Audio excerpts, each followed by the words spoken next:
IIC of Narula Institute of Technology. I welcome you all in the workshop on entrepreneurship, skill, attitude, and behavior. Innovation and entrepreneurship.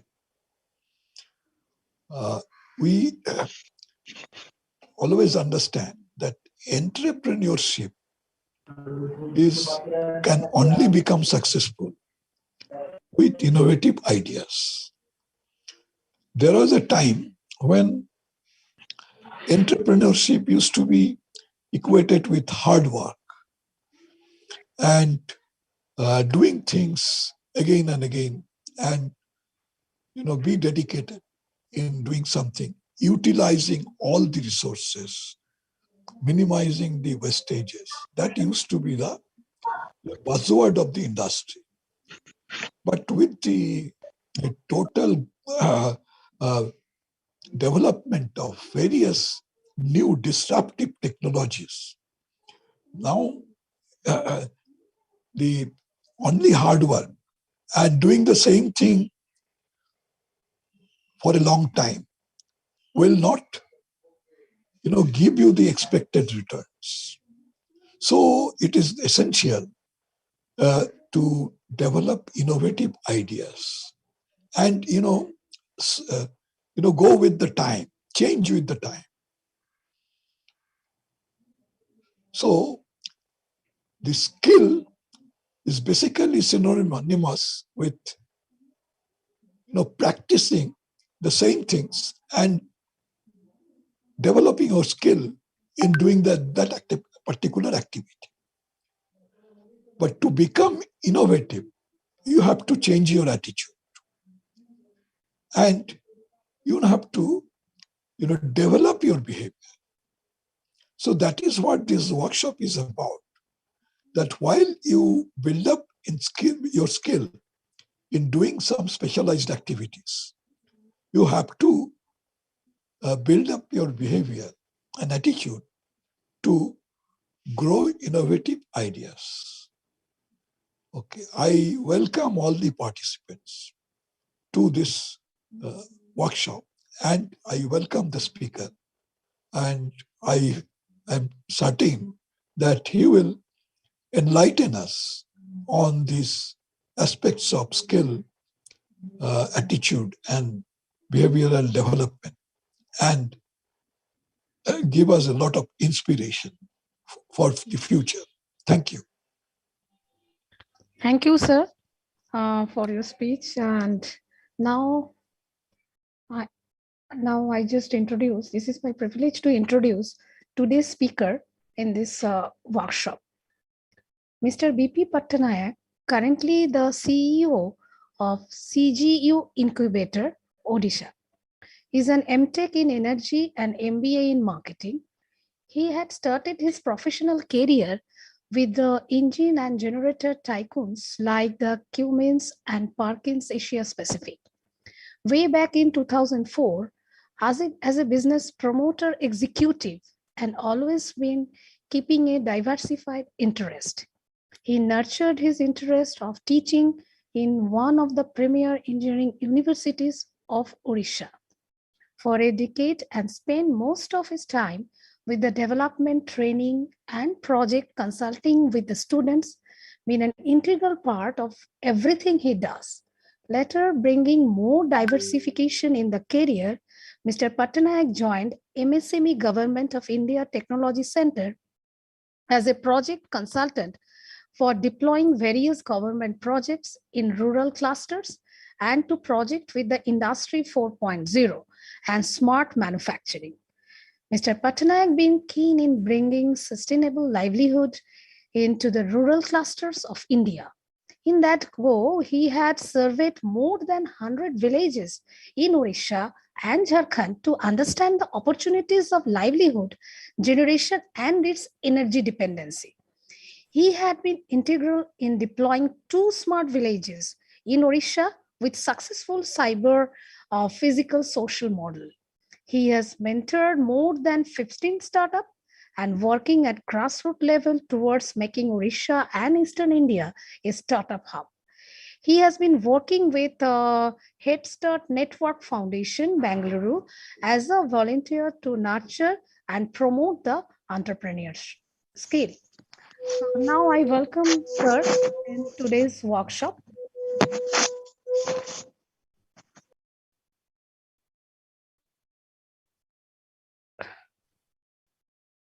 Thank you so much, madam. Thanks a lot for the introduction. Shall we start? Yes, now this platform is yours. You share. Okay. Okay. Is that visible to Yes, you? These slides that I'm it is visible, clearly visible. Okay.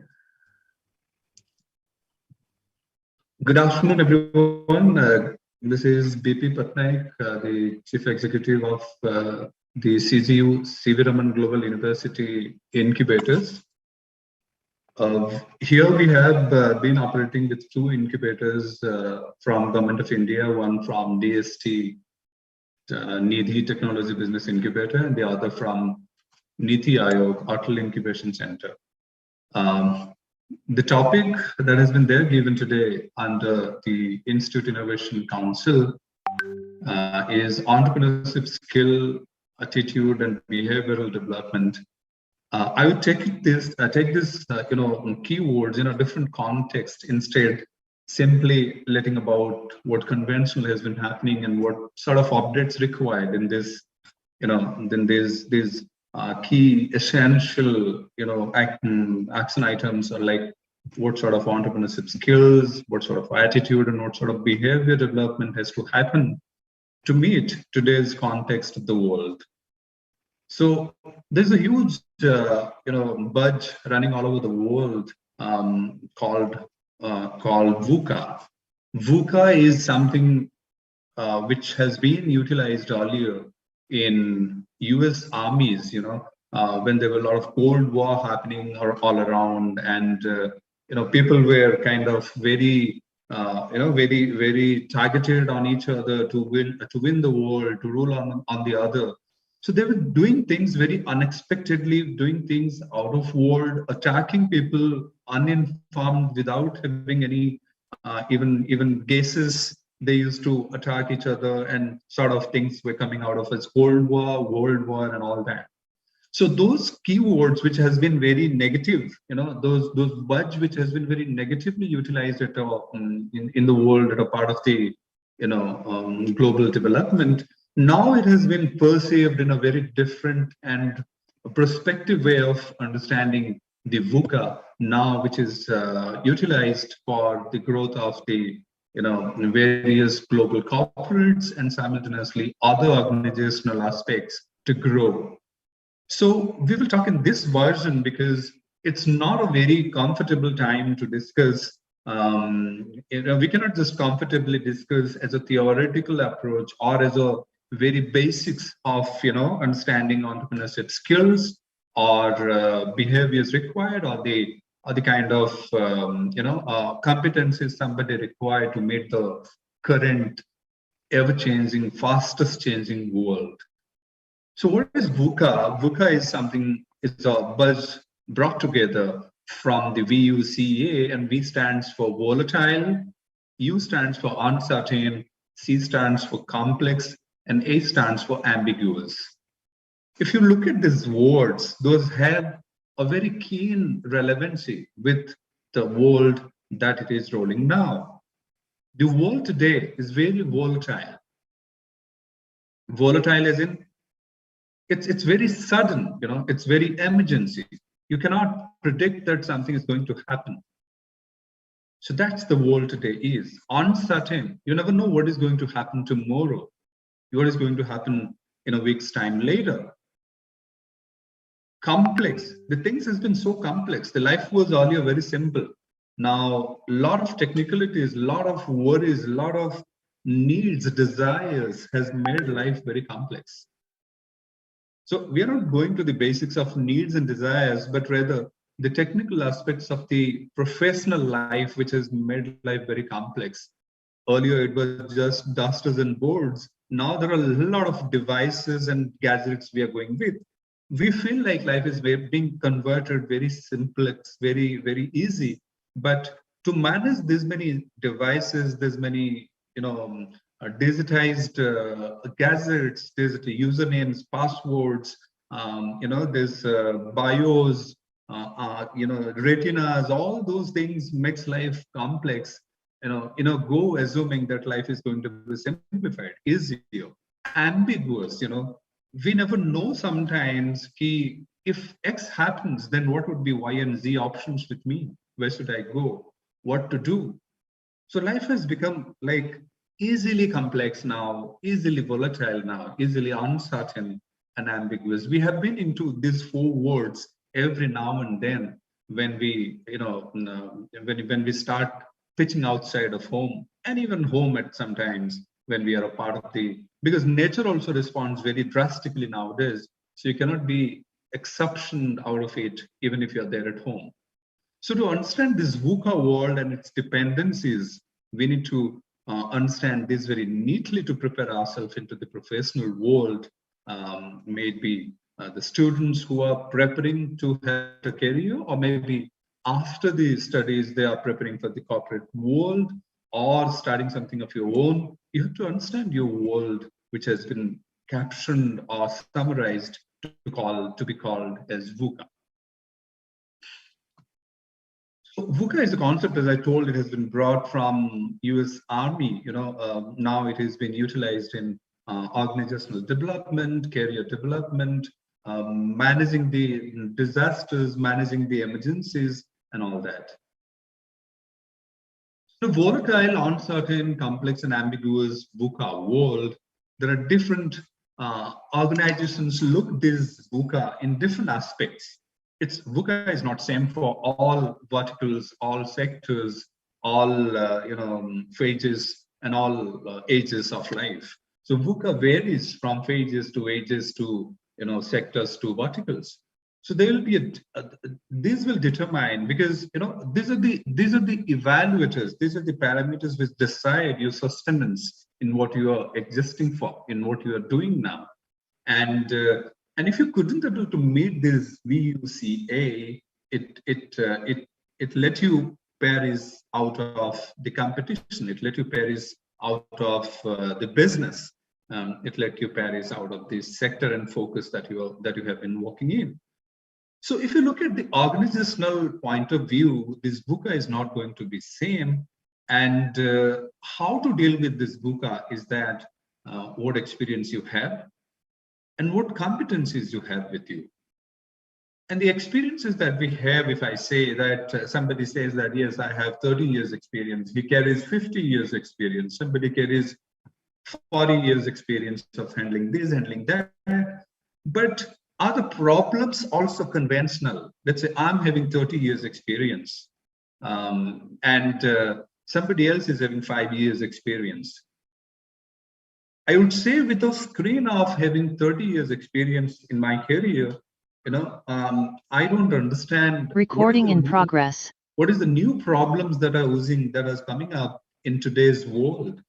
But somebody who is very well competent, somebody who is well skilled, somebody who is well adaptive, and even a fresher, and who understands the requirements of the new problem era, who understands the non-linear recording world stopped. The non-linear world somebody is growing in. So we have been into a very comfortable recording world. In progress.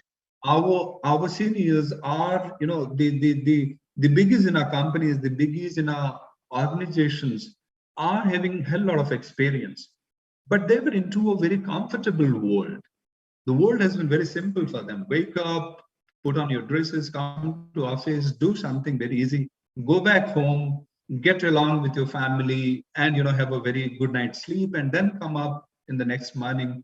It was very simple, and the life was never a difference until they see something and say, oh, it is first time in 100 years, it is first time in 30 years, it's first time in 50 years. You must be seeing, people used to say that this cyclone is first time in 50 years. And this sort of a pandemic has been first time in 150 years. So, so those things doesn't make them very pro in terms of meeting these problems which are coming very non-linearly, very, very accidentally. So, VUCA sets us to evaluate ourselves, how to run, how to meet, and how to sustain on this very fast changing world today. And if you say about experiences, somebody is very experienced or somebody is not experienced. There are two sort of things existing in this world, but everybody needs to sustain. The company, the organization, the person who is experienced needs to sustain, and the company, the organization, and the person who is inexperienced also, who is fresher, also need to sustain. Both of them have a very solid future plan. Both of them has the similar set of traits and non-linearities to see in the path of their career development, in the path of their organizational development. So the traits are same, the existence is same, the experience may be different, but those has to be manipulated and calculated to meet the today's sustenance threats.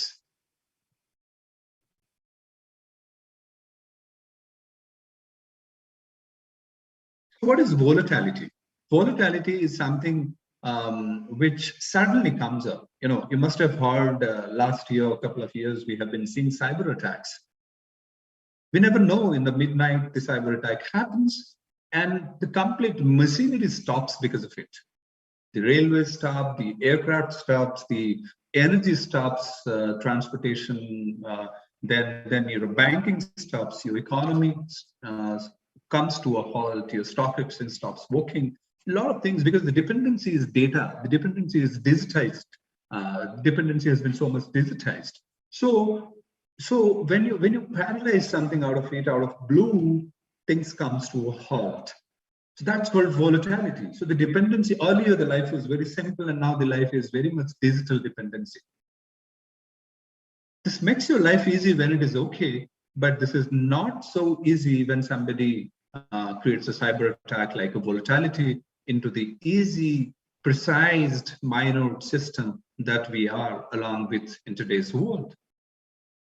So in these cases, what somebody has to do, what the future leaders got to come up with, because the world is changing so fast, it's so volatile, it's so complex. So what the upcoming people, my 50 years of experience is not going to work, because the world is changing so drastic in years, couple of years time. The technology perishes, the traditions change, the trends come up new, the mindset changes. We were called to be 50s, somebody was called to be 60s, and we were very proudly calling them as I'm a man from 80s, I'm a man from the golden era. And now people have been called as Gen Zs. Now people are called the millennials. So how these gaps and differences in nomenclatures bring in changes, bring in mindset, bring in behavioral assets, bring in the competences, bring in thought process. And there are a lot of non-linearity coming in the mindset, in the way around, in the outsides, in nature, everywhere. So how to cope with all the changes? Change in mindset, change in traditional mindset, change in millennial mindset, change in approach towards something new. And also the news are changing very new every time. So the volatility has to be handled very softly or very mitigated, very crisply, so that so that the future leaders, so that the workforce that we are looking at, so that the devices and machineries we are operating, everything has to come in a sync to handle this drastic change called volatility in the today's world. So how to handle that is simply to be transparent. How to understand that what is happening around. We couldn't understand in the morning when the whole North India went black. It took 24 hours, 48 hours to handle what is happening. Same thing happened with the most advanced countries, like America also went on, the Colombia went in for 24 hours blackout. You understand, 24 hours blackout is a huge slowdown to the economy, huge slowdown to the daily life of people, huge slowdown to the small, micro, medium to bigger industries, huge slowdown to the day-to-day. So, it comes to a halt. So how to understand that, how to perceive that, how to cope with that is to be very simple rules which works to meet this, VUCA world is number one is volatility. There are a few, kind of, opinions from my analysis, but it can be treated, it can be met with some other way of doing. My way of, mitigating maybe to be very transparent. When something happens out of blue, when let's say we are going with pandemic, so what is that? We couldn't understand what is COVID-19. We couldn't understand how it works, how it spreads, what are the effects. People started dying and all that. So how to meet that? To be transparent in sense, like, let's say the government says it doesn't transmit if you keep a distance of 6 feet. So this transparency is to be brought to the very bottom, and everybody has to maintain this with transparency. Then only we can meet this volatility. What we do multiple times disobey these rules, disobey these transparency recommendations, and we go with our traditional approach. We go to the hearts, we go to the markets, malls, do not maintain this COVID appropriate behaviors. So the transparency gets lost. Once the transparency gets lost, we get more trapped into this volatility. We get more trapped into this VUCA world, and all inappreciable stuff started happening. So it's not about only life, it's about business, it's about machineries, it's about international economy, global economy, and everything. Where there is to be proper transparency maintained in such a changing world so that things could take back the proper traction to keep going forward. So the stakeholders must understand what is happening and what has happened. What has happened when I woke up on, kind of 17th of, March last year, 2020, what happened? Nobody could understand. Everybody was told to not to fly. Everybody was told to sit inside home and all that. But we need to understand what is that. When we understand, when the transparency is brought in, we started mitigating pandemic. We started meeting it. We started managing the behavioral approaches that has been suggested for. How much they get, how much it can be effective. Ye kitna nuksan kar sakta hai hamara. We have to be very upfront. We have to be vocal about what time and resources, what can solve it. We have to started guessing, the common men were asked to stay at home, and the pharmaceuticals were asked to deal it in terms of research, in terms of development. The police were asked to control that people must be there inside home. The hospitals, the frontliners were asked to treat people with basics, whatever we have in our mind, what sort of experience we had earlier, and all that. So this has to be very upfront and vocal. People has to come up. People has to listen. And people have to start walking out and talking to people to solve this sort of volatility. So we are just talking the skills, not in terms of getting a job, not in terms of getting into a profession, building a career, but it's very important now, more than the job, the industry, everything comes into a same platform of a threat to exist. So if the skills of threat to exist has been met, then you can meet everything. That's why we are discussing the VUCA activity, VUCA skills, VUCA competencies to hone, to nurture in ourselves. So we understand that, with transparency, with upfront, with being vocal, adapting the behaviors, slowly we understand what creates, this sort of occurrences. Why did we later understood after a year or half, we understood why the COVID has come up, and where it has come from, and what it has led to come into existence, and what can be done. What can be done politically, what can be done geopolitically, what can be done scientifically, what can be done in medical science, so that in future we don't come across such a huge volatility which disturbed the whole world for a couple of years, and the world kind of took a reverse track for about around a decade. We went back to a decade in terms of economy, in terms of development, in terms of human growth and all that. But simultaneously, we had some, when we started learning it, when we started understanding this, when the transparency brought into the very level of execution, we started understanding the volatility. Then we started coming up meeting the uncertainty. So when the uncertainty came, the uncertainty spread into every aspect of every sphere of life. Because of that, the education stopped, the transportation came into a halt, the industries locked down. Only the essential stops were worked under huge intense surveillance, and the economy and hence were hugely affected.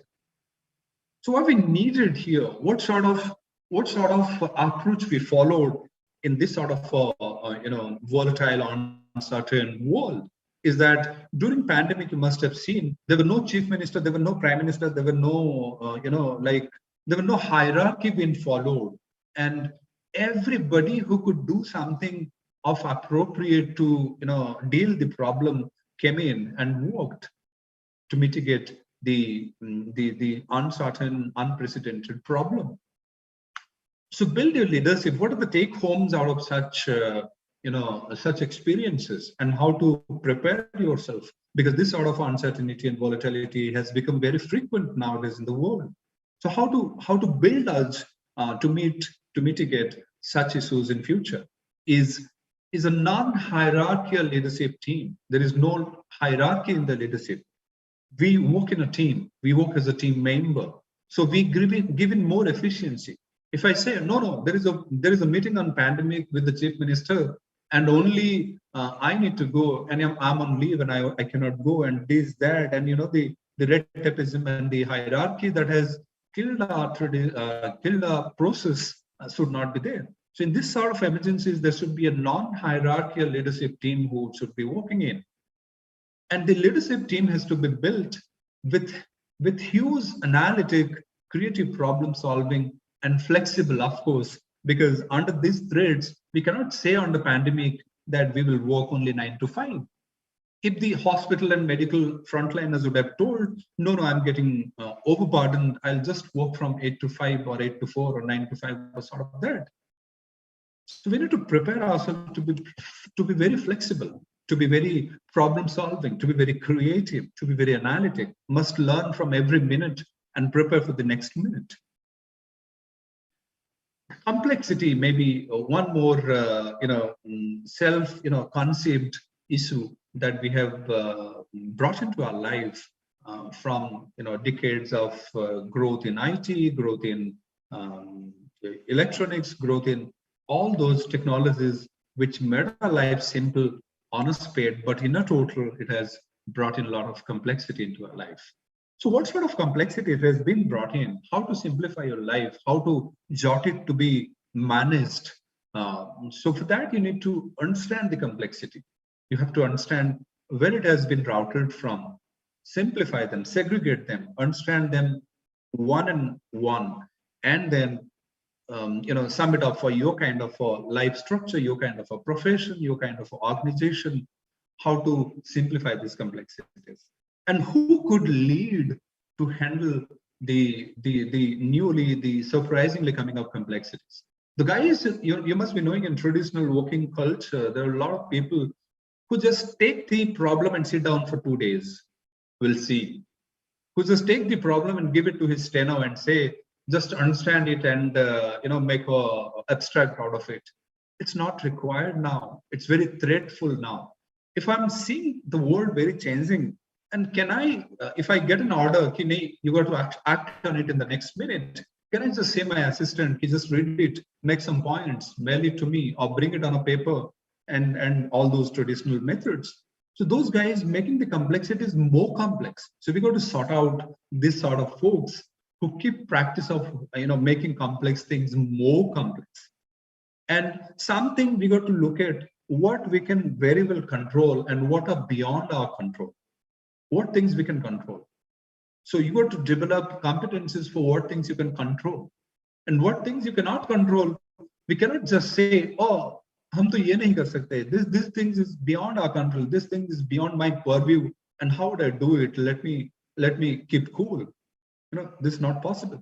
You have to cut out those uncontrolled parameters, which doesn't come under your purview, and look at how efficiently, how much portion of the complexity you can solve with under your control.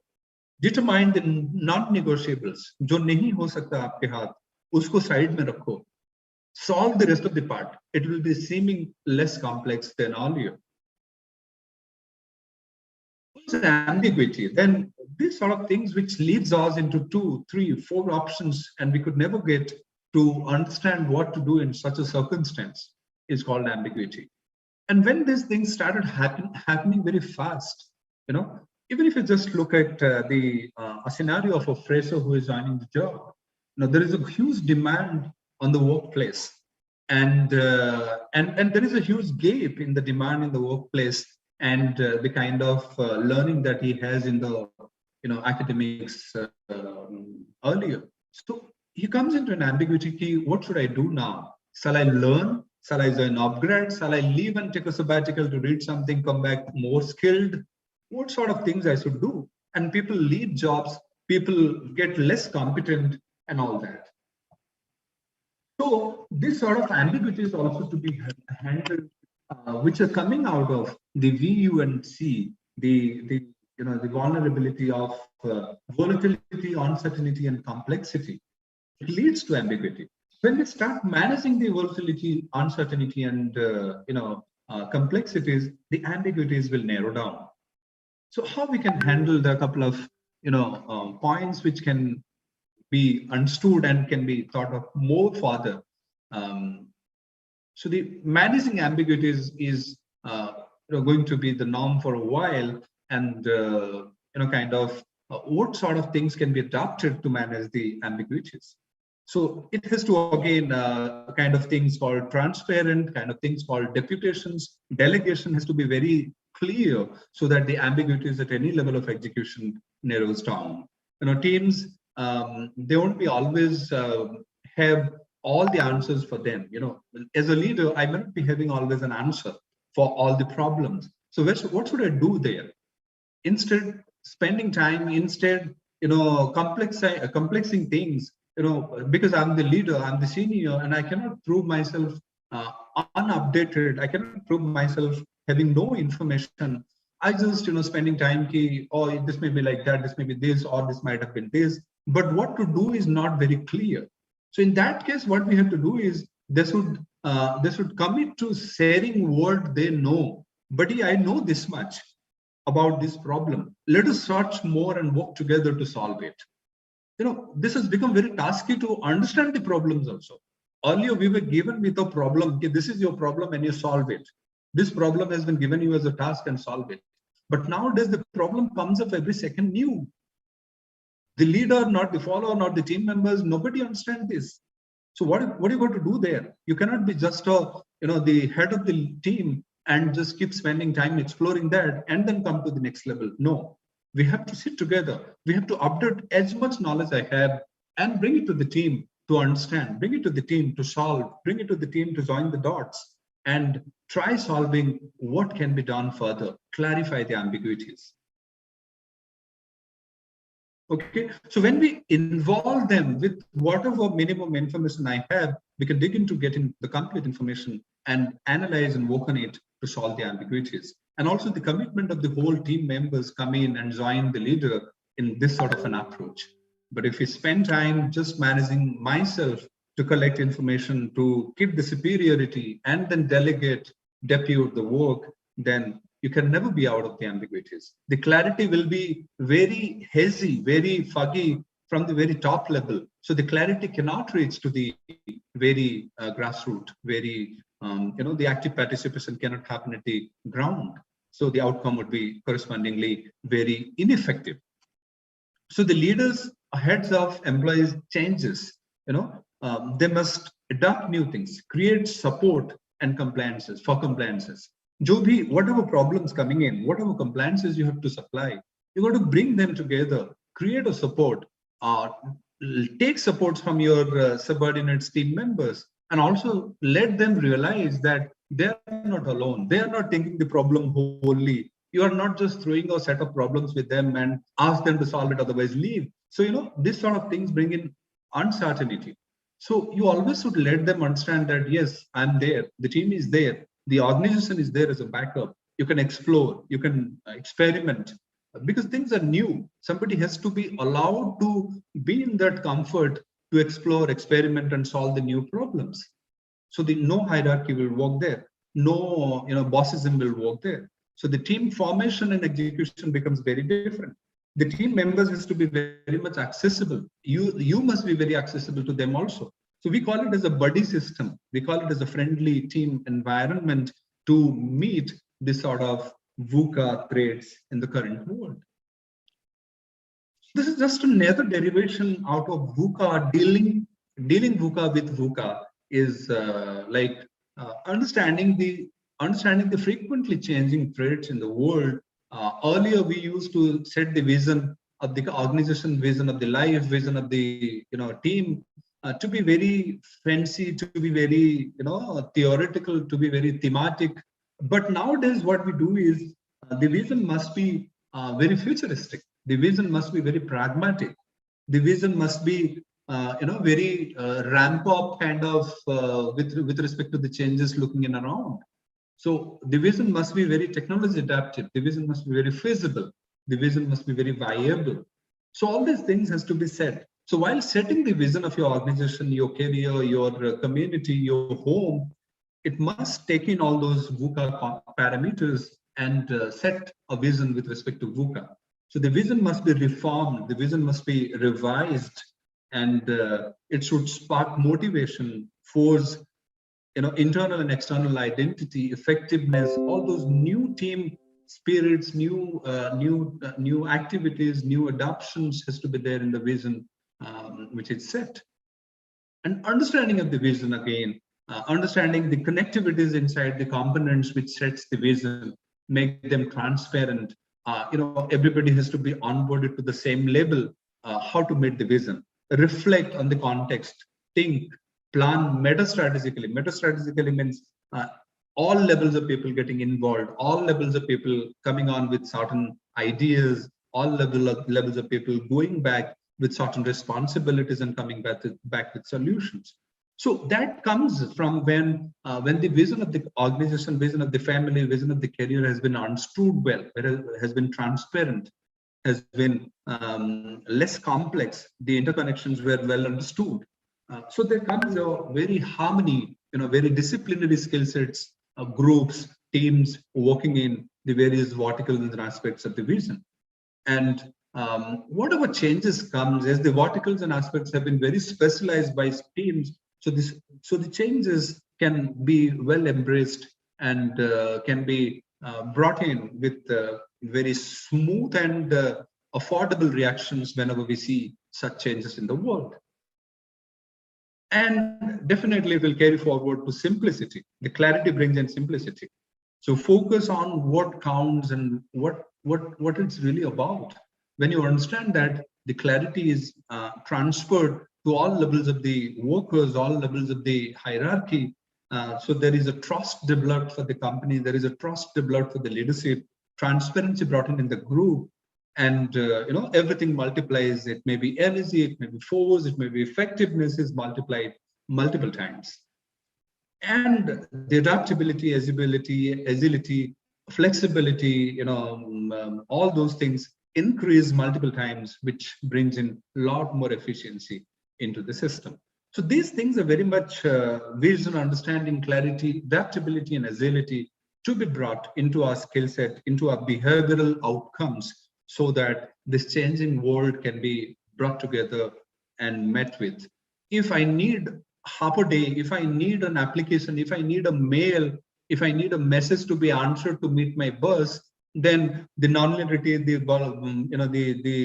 VUCA stuffs, the traits will kind of swell, will increase its effectiveness. So the teams should be very transparent, accessible, sitting together. It should be a buddy system to meet such fast changing world around us. The skills, if you want to really convert, can be very literally, not very technically, a balanced approach to risk. Maybe one, open to experimentation. People should be given that liberty. People should be given that comfortness to think beyond what has been instructed.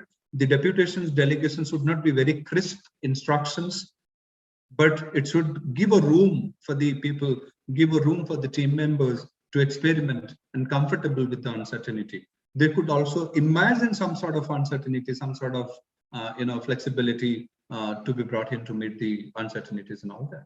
So the psychological and physical self-awareness comes in people, comfortable with, and the change becomes very comfortable now. Now, if somebody says tomorrow COVID-2 comes, now the COVID phases came, and we became very slowly comfortable with them because we started understanding what is COVID, how it has been mitigated, how it has been taken care, or what is the aftermath to be handled, and all that. So we get comfortable with the change. Curiosity, if I don't want to understand the changes, I'll die. If somebody doesn't bend, it breaks. So you have to have a bent mentality. You have to have a bent approach to maintain curiosity, to understand and understand the threat and understand your ability and learn fast and meet the changing world. Solution oriented with ruthless prioritization. You cannot say no. For 100 years we have been doing this. Now we cannot do that. Jagannath temple cannot be closed. Whatever may happen, Jagannath will save us. Not the doctors. What is the priority? The priority is to close down all these holy places. The priority is only to allow the people who is saving the people, who has understanding about the problem and all that. So the prioritization in the time of this context is very important. You must perceive what I'm discussing and what sort of skill set are required there at the backyard of your mindset. These are the threats, these are the demands in the today's organizational management, today's workspace, today's career building options and all that. Some way, understanding this VUCA world, pandemic has taken a lot of things from us, but it has given a lot of things to us. That is, a lot of threats brought into our mindsets, a lot of solutions we started, diligently looking at, sitting at home in the lockdowns. We discovered, we invented a lot more things, because every life structure that we had in the last couple of decades were brought into a halt. So we cannot just be in that halt, because we have been so much into a very dynamic lifestyle. We cannot immediately be brought, the kind of feelings that we had in the first days of lockdown. Had we been put in the same structure, we would have died either because of pandemic or because of monotony. So we needed to explore things. A doctor couldn't have done his medical studies sitting at home for 3 years or 4 years. It's impossible. An engineer cannot learn welding sitting at home on digital, because immediate solutions were not there. So people started digging in and finding solutions how to cope in such a threatful situation, in such a changing world. And that given the most boost in the world to India, and that in terms of innovations happened in India in the last couple of years. It has crossed all barriers. It has crossed economic barriers. It has crossed the problem-solving thought process, analytic thought process, everything. And it has brought the innovation space too dynamic to solve all these threats. And we found the results being very tangible and impressive in the last 2 years of lockdown and pandemic that we have spent under COVID-19. And this space has been growing so faster. The startups, like you say, there are more than 1 lakh startups coming in India, and there are more than 750 enablers who are helping the startups to work strategically to build these innovations very structuredly. So in a small time, how would we bring in the solutions, commercialize them, bring it to the end users, prove the use cases, and help people, mitigating the problems very fast. See, the education was impossible. We were sitting back at home for 1 month. Nothing happened more than a month. But then in a month's time, we got a lot of edtech tools which came up and made it feasible that yes, we could had virtual classes, virtual meetings, virtual corporate, everything ran virtual. So that's the kind of ecosystem that has been built in a very less time, which equip the innovators to think they are equipped with thought process, equipped with tools, equipped with funds. Immediately there were 20 lakhs MSME funds, 10 lakhs crores of startup funds and all those, because the problem has been so authentic, so permanent or temporary or tragic and very sudden. So this problem has to be solved. We don't know if it is going to exist for years or not, but the problem in a day paralyzes the whole world, so it has to be solved faster. So this all ecosystem comes up together to encourage, support, handhold the innovators, the thought process to be converted into products, services, and solve the immediate problems that we are seeing in today's world. And if you see, you understand, you know that the most number of unicorns have come up within this time. We reached from around 30 to 85 number of unicorns in last 2 years. 30, it is from 2011 to 2020, it was only 34, but 34 to 85, it was just 2020 and 2021. So around double the numbers of billionaires or startups we got in just 2 years, because the 2 years were the VUCA years, and the 2 years where a lot of things have went in to explore, to invent, to solve the problems. The table was full of problems, and we just needed the right approach, mindset, and the handholding and tools to explore how to solve these problems. The more the problems, the more the solutions, the more the the revenue generation, the more the employability created, the more the economical boost coming in, because we were into a problematic phase. So we can perceive the VUCA as a threat and a preparatory for the threat to bring in such impressive outcomes in terms of economy, innovation, startups, all that happened in India in last 2 years, but were very impressive. And India has, kind of marched to second startup ecosystem in the world, competing neck and neck with China. And in last year, the number of unicorns in India were more than China.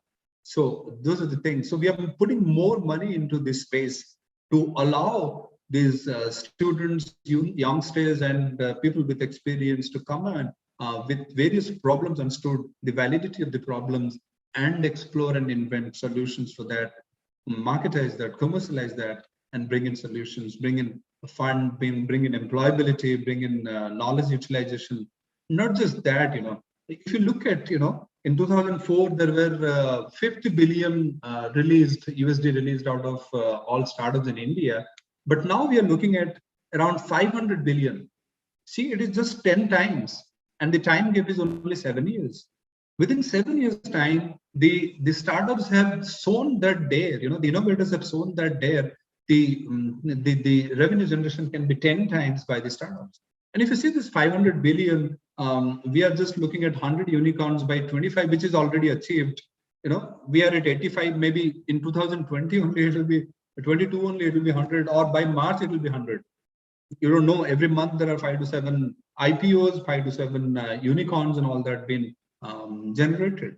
So by mid 2002, we will be reaching 100 unicorns. And by 2025, I understand it will be 250 or 300 unicorns in India. So 100 unicorns being 500 billion, had it been 250 or 300 unicorns, it should be something, 3 times. It's around 150 or 200 billions. 150 or 200 billion is nothing but 2 trillions. 2 trillions, and now we are at a 2.9 trillion. It becomes a 5 trillion company, a 5 trillion economy. I'm sorry. So this space has been objected to this sort of a key responsibilities. That's why we are putting so much effort into innovation, effort into identifying problems, solving in multiple ways, getting a commercial aspect of it, making a proper revenue model, business model, and generate revenue out of it. So this way, India has thought that the startup will contribute 500 billion out of 5 trillion. But the way it is expanding and multiplying now, it's seeming like 1.5 or 1 trillion will be converted by the startups itself. So it's reaching close to 4 just by the contribution of the startups. And when we look at the Make in India, look at the ESDM sector, VLSI structures sector, manufacturing in India sectors, then it will definitely boost it with another $2 trillion. So these sort of responsibilities we guys are going with, having the career built, or having the professions joined, or having the innovations been converted into startups in the space. So those can be grown in our academics, grown in our universities. So these factors, these facts, this sort of discussions has to happen. So the students, the fraternity has to understand what sort of responsibility are there on us to invent, to kickstart with having your own farms and enterprises. Also, what sort of challenges in the workspace are coming? What sort of landscape changes has happened now, and what sort of preparations has to be done within the next couple of years to get a job, to sustain in a job, not to be sacked, and doing good in a job? That also requires these responsibility threads and skills to be understood very neatly. And I would just continue with another fact and figure is that out of this 500 billion what we were expecting, or the fintech startups has given a good boost nowadays, which has just created 33 billion USD in 2016, and it's 73, almost double the times of the contribution that it has given in 2020, and it's assumed to be 100 billion by 2025. So 100 billion only we are looking at now. I'm just zooming into more something that we were looking at around 150 or 200 billions from only startups, and from only startups 100 billion is coming from only fintech startups. So it is very important to understand the problems in the financial sector and innovate into that. So that's giving a huge boost. So these landscapes has to be well understood by us to look at a very comfortable, competitive, and sustainable tomorrow as a career, as an organization, as an academic, as a startup you're building and sustain in the VUCA world. So what's in store for India and future workforce? If I relate all this, I was just hinting these things and I want to relate it. If 150 billion or 200 or 300 billion is only generated by startups, and startups are small teams who are working very competitively day and night, and every team member got a responsibility to do with. And now what is the job scenario is that we are working in a big corporate where the responsibilities are uncountable. But if the job space, if the job landscape, if the employability landscape is completely changing and getting dominated by the startups, what sort of preparations we as a freshers, we as an academics preparing the freshers must understand? What sort of skill sets required in startups different to the big corporates which our students are working now, our youngsters are working now? So both the student members and the academics must understand what sort of job landscape, employability landscape we are going to be dumped into. So we have to prepare before that. We have to understand these VUCAs of the landscape of the employability and prepare ourselves not to be sacked, not to be rejected, not to be jobless because of machines, tools, and all that. So we need to be prepared in terms of skill sets, soft and technical skill sets, and also the analytic and leadership skill set with us. So those things will make our workspace very competitive, make us not a replacement of the machines, not a replacement of the well-skilled set employees in the companies. So this responsibility I want to leave with the VUCA world's perception and preparation that how the students in the fraternity of faculty and management should be into a move to meet this sort of a landscape of the employability change, this sort of a global frequent changes happening from nature to machines, to machineries, to politics, to geopolitics, to economics and everything. So we must perceive this and align our system, align our approach, systematic approach to achieve, to be a part of this ever-changing, fast-changing world. And our students and team must be, imbibed, must be well-equipped, must be well-thorough, with this kind of skill sets to meet this changing scenarios around us. Thank you so much. That's it from my side. Anybody has any questions, I can answer. Thank you, sir, for your very elaborative speech. And from this workshop, we understood that yes, certain skill sets are very important as an entrepreneur, like the openness to experience. This is the one, and also how to handle the risk. That means curiosity the person must have, and also their agreeableness to understand and how to develop the leadership skill. And as a whole, at the end of the day, they can develop a good team with no hierarchical level, and that reduce the red tapeism also. So now the forum is open. Now, anyone have any question, you can ask, or you can write down in the chat box. Hello, any question? So, No, sir, ma'am. yes, ask. No, ma'am, not now. Any question? Okay. So, sir, I have a question that we have discussed about the different skill set important for the entrepreneur. Now, how to develop this skill set, these skills, like the problem solving skills or this leadership skills?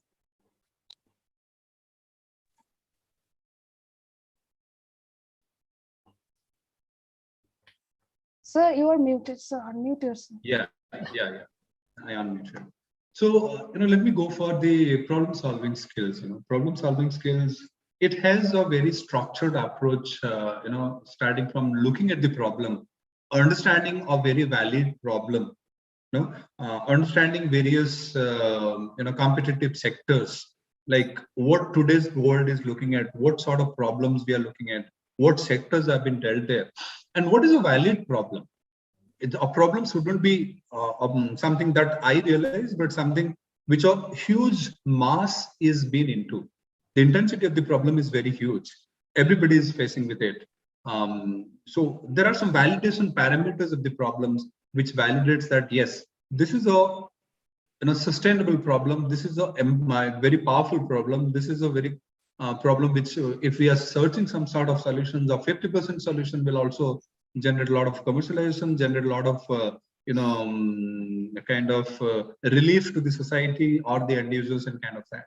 So very important is that how to identify an authentic problem to work on. Okay, so the design thinking stuff, what we are working, design thinking says to understand the pain points first. What are the pain points, and out of these pain points, will it categorize all these pain points into needs and desires? Which pain point is very much required for the community, for the segment who is been in under the pain, all that. So this design thinking process takes us, understanding the pains till a product is produced, and how the product is being also brought into a process, and what is the product life cycle becomes, and everything.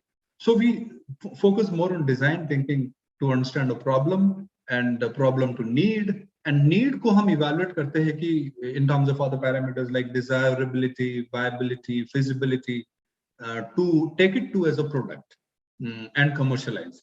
Because desirability will say that if this need is valid, if this pain point is a need, and need is a valid requirement of the end users or the segment, then if the desirability is there, okay, then I go to the feasibility. Yes, this need has to be met. Can I make some solution for this need by using technology, by using concepts and all that? If there are concept, technology, patterns, everything there, then I can make a solution, feasible solution for the particular need. If there is a feasible solution, then will the solution be viable? Viable as in every solution made out of a need takes some cost inside. So now that cost has to come out of the complete product cycle.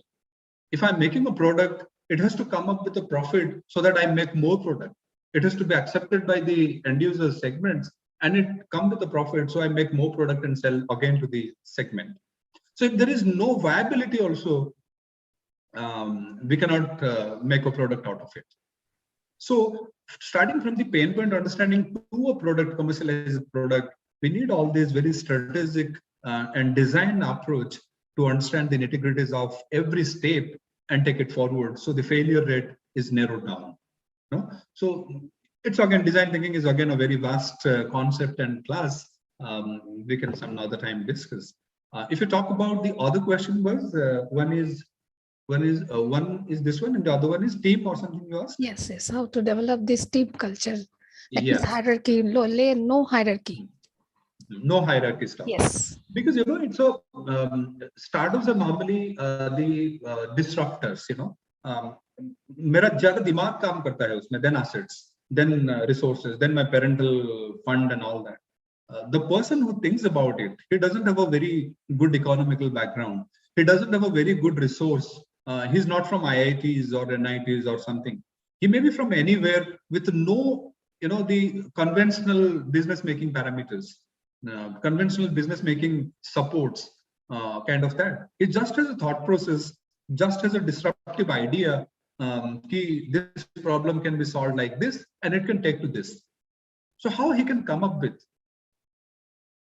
He can come up with a very good team who can realize this idea that has disrupted in his mind to a reality. So for that, he needs very good people to onboard. For that, he needs the proper concept, what has struck to his mind to be understood by the others. And as I told, the world is very volatile and changing, and this whole set of work has to be done in a very less time, in a 3 months, 6 months time, before the world changes again and some other threats are brought into your product design and service design. So for that, we need a team who is well synchronized, who is not bad with all those conventional, you know, team building things. It shouldn't bear somebody, they have to be paused so much if somebody works through a day and night for a couple of years for till you get a billion or till you get an IPO and all that. You see, the team are very small. I cannot hire 1,000 people to design and build. Only the co-founders build and design. Then they propose, they ask for a fund, and then they take 2 or 3 people. Then they generate some revenue, and then they take 10 people. So this all job has to be done by 3 people for 30 people, you know. So the synchronity, the team understanding, no hierarchy, paused into the problem, paused into the outcome, paused into the impact of the problem that you're solving has to be there. So the team is more driven by motivation than anything, culture, vulture, you know, hierarchy and all that. So this concept has to be very much there. It shouldn't be driven by conventional way of building teams, but rather it should be very much need-based driven team. Keeping all formalities aside, the team has to work for the outcome and nothing in between that. There is an objective, there is a goal, and there is a team, and nobody inside it. So that brings in a hierarchy-less team. That means no perception is there. Multiple times. No perception, only the outcome and the objective that should be aligned. Okay. And motivation, yeah, passion has to be there. So anyone have any question now, the student? Any question? This is one more very important ingredient for innovation, even to learn whatever things we discussed. To learn, you have to quest. To innovate, you have to know more. To know more, you have to quest. You cannot get everything in Google. So questioning is also a very good thing. A team comes in very fast, merged, synchronized, and multiplies their affinity only when they ask each other, learn from each other. So we need to, I may be learning from something from somebody, and you guys also may be clarifying something from me. So that's a very continuous process. Till the process is end, the learning is limitless. So everybody has to, may not be in this session. In every session, we should keep focus on the title and understand how to, understand more and take something home out of the session, having questions in mind, not an issue. So another question that in our college, in the incubator, we have receive the different proposal. Different time we have organized the different project display and the innovative idea competition. So after that, we have a question from the student whether his idea is good. It is not a good idea. That confusion among the students. So they are not eager to exhibit this idea. That is the one problem. So they have an idea that my idea is not good. So it is no use, not at all useful. So how we have to? So I was talking to Dr. Sandhya on that. We must let our community understand how to evaluate, as I told, how to evaluate a problem, how to evaluate an idea, solution. Okay, how the solution should be framed. The idea is a solution, right? And how we can evaluate the solution. We evaluate the solution, something called as a problem solution fit. The solution that you have thought of, what percentage of the problem it is catering, it is fitting in. So what is the fit of the problem and solution? There are parameters to evaluate the problem solution fit. Now the solution is there. The solution is not the product, as we discussed. The solution is just an idea. So to solution to product is something which a solution commercialized as a tangible service or a product. Okay. So solution to product also there is a journey. And the students must understand what makes a very good product solution fit. So if the product meets all the solutions that has been thought of, because it's a translation, I thought there will be, if I say Khulja Sim Sim, the doors will open. This is an idea. But when it converts to a reality, when it really opens, okay, so that journey, if it really opens, then it is meeting that, yes, the solution I thought the doors of these caves are not able to be opened by human being. वो जो गुफा होता था उसका door human being नहीं खोल सकता था. So 100 बंदे लग जाने से भी वो डोर नहीं खोल पाएंगे. So there should be something called Khulja Sim Sim and the doors open. Now the process brought in, the technology brought in, the concept brought in, and we made something out of which these 500 kilos or 5,000 kilos of doors gets open when you say Khulja Sim Sim. If it's completely meeting it, then there is a product solution fit. Okay, so students must understand what sort of process involved in identifying a problem. There should be proper activity, proper imbibing, proper internalization of this. What is a problem? It's called problem identification system. So if they understand that, they will be working on very valid problems, and one problem can have 100 solutions. Which solution is having 100 problem solution fit?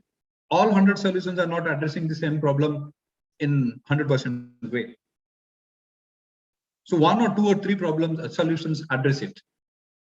So there must be a difference in evaluating all those solutions. So those process the students must understand. So when they submit, the better processed solutions are coming to us. And we also, while evaluating, must go with these parameters, and the very authentic way of evaluation happens that the proper solution proper solution problem fit has been evaluated by the expert team. So nobody, even if somebody has, what we do normally when we reject, when we select, we sit down with the selection team to take it further, and we sit down with the rejected team to sit down.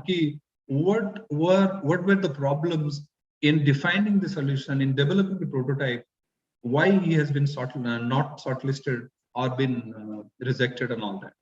So this concept of, because the ecosystem is not growing very fast and not very structuredly growing, we got a kind of a tsunami of startup, and everybody is proposing ideas. But every idea will not be a product, that's a very truth. Every idea will not be sold, that's a very truth. And that may be mine, that may be yours, that may be anyone's. So what makes that idea to be a product? That process is to be understood by me. And we as a university, we as an ecosystem builder, we must make these true facts, the real way of doing to the students. So next time when we call for our idea, better ideas and better solutions comes up, which are structured through these approaches. I hope I could answer your question. Yes, sir. Now, anyone? Any faculty member has any question? Yes. Sandhya, you put a question? Yes, sir. Sorry, I could not attend the starting of the session. No problem. The video is there. Yeah, thanks for that. You said very correctly that the ideas has to be scrutinized properly and why it is getting rejected or why it is getting accepted. That has to be analyzed so that students can take up the rejected ideas further and make it a better problem and solution fit. So Yeah. I have a question. Maybe this question comes to every student also. So that is a funding, right? Maybe you might have told in the beginning, but suppose a student comes up with an idea. Maybe I'm not saying that the full funding for the startup, at least initial the funding for the projects and how to convert into the prototype and all. Are there any schemes available in the which can help for the funding for students?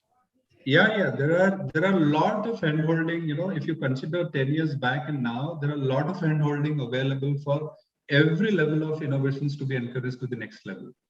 All right. So I'll just tell you one thing. How the fund structure has been ramped up. There is something very basic called as Prayas. The DST has a Prayas fund for students, where any technical problem is being funded to have its prototype, and the fund ranges from 4 lakhs to 10 lakhs. So the problem being for West Bengal is there are no more number of incubators which are sponsored by Government of India. So the the connectivity for this sort of encouragement is also very less. But the other incubators lying in other states are not restricted to their state only. So we can find out. I can help you in connecting all those incubators where there are a lot of funding schemes. Where not all ideas, but all ideas can be a part of it, and 1 or 2 or 3 or 5 ideas every year can get these funds to ramp up to the next level of development.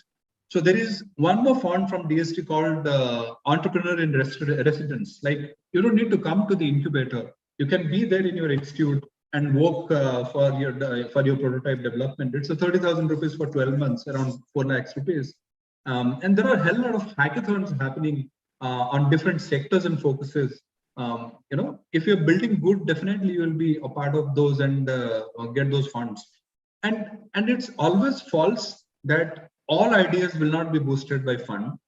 Again, there is a structure working which selects the ideas. Like we got the Startup India Seed Fund from Government of India of a 5 crore fund, which we will be giving to some 25-30 startups. Okay, those 25-30 startups we will be getting applications from Startup India portal. 5,000 applications we will get in 2 years' time. All those 5,000 applications will have to be narrowed down to something 20 or 30 applications and funded in 3 years' time. So even they're in the market, they are generating revenue, they have users, but still we select and reject those applications. Because we are aligned with the national goals also. Government has given this empowerment to build good startups to go to the next level so that we can achieve those national goals. So we have to be very judicious. But ecosystem like academics, these small funds can work. The faculty can be a member of the student team to apply for this, and bring in more authentic team into the problems, into the ideas, and achieve certain 3 lakhs, 4 lakhs, 5 lakhs funds and build on that. And then you can start as a pre-incubation, start as an incubation, and build your startups beyond that. So it's like that. For the current cohort, we received around 250 applications, and we are filtering only 10 applications out of it. The ratio is something 0.4%. So nothing to feel bad. There is always a scope to grow. What we can do with the student is we can get in as a proper mentor. We can bring in some sector-focused mentors who can guide the students who you feel like good projects or products. Then they can be taken to the next level. Otherwise, funds there for every level. We just need to participate in 10 fund kind of programs and get qualified in 1 or 2. We cannot assure that we will participate in one fund event and get frustrated. Not like that. Even as an incubator, we pitch at 100 places and get funds from 10 places. We pitch at every industry and get from only few of the industries to run our programs and all that. So where we get the funds from people.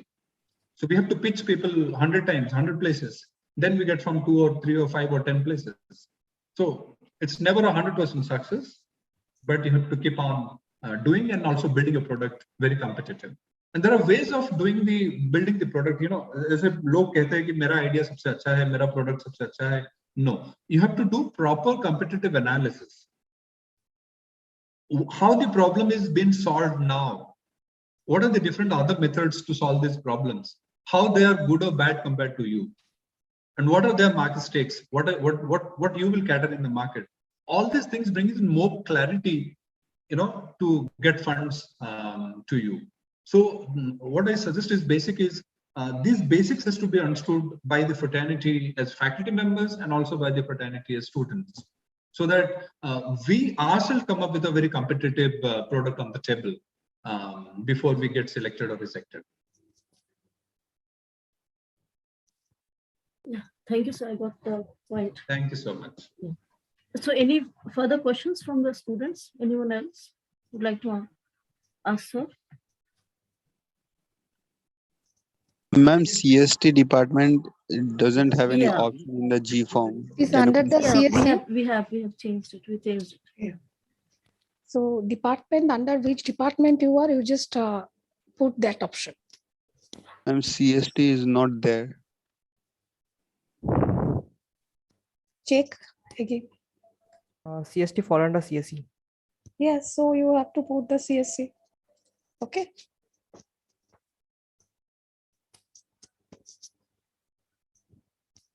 Okay, Shivam. Okay, shall we call it a day? Yeah, any further questions, or else we can okay, now nice, I would like nice to session. request Mrs. Punita Gava, Administrative Executive, to give the vote of thanks. Ma'am, please. Thank you, ma'am, for giving me this opportunity to extend the vote of thanks to our honorable speaker today. At the onset, I would like to thank Mr. BP Patanayak, CEO of CGU Incubators Odisha, for sharing such a wonderful session and sharing his valuable insights and entrepreneurship concepts, and also for motivating our students and faculty members for taking up entrepreneurship. Thank you so much, sir. I would also like to thank the organizing team members as well as the MHRD IIC committee members for organizing such a wonderful session and contributing in organizing events like this on regular basis to build the entrepreneurship environment in our institute. Next, I would like to thank our honorable principal ma'am, Professor Dr. Maitreyi Kanjilal, for always encouraging us, and also our registrar ma'am, Ms. Nidhi Singh, for her continuous support and guidance. I would like to thank our Vice President of MHRD IIC section, Professor Amlan Chakraborty sir, for his support and guidance. Thank you, sir. I would like to thank the convener MHRD IIC, Dr. Sandha Patanayak ma'am, for her mentorship and guidance and helping in establishing the institute as a mentor institute in MHRD IIC forum. Last but not the least, I would like to thank our management JIS group and especially our MD sir, Sardar Taranjit sir, for his continuous support and encouragement and always motivating us for taking up new challenges. So thank you all. Thank you, ma'am. Thank you so much. So thank you, sir, for this wonderful session. Yes, sir. Thank you. Yes, sir, thank you. So now we are at the end of the session, end of this workshop. So with all your permission, I will end the meeting. Yes, ma'am. If everybody has given your mark to attendance and some queries. So attendance is one thing that CST already ma'am mentioned that It is under the CSC department, so you have to put CSC department and the faculty members. It is not a required field, so it is not required to mention it. And CSC, that department is available at the end of this department head. So these are the things that I get this question in the chat box. I think I have cleared it. Okay. So if everyone complete the attendance, so I will end the meeting here. So is it all the participants? Yes, ma'am. Yes, ma'am. Completed. Okay. So thank you. Now I'm ending the meeting. Thank you, ma'am. Okay.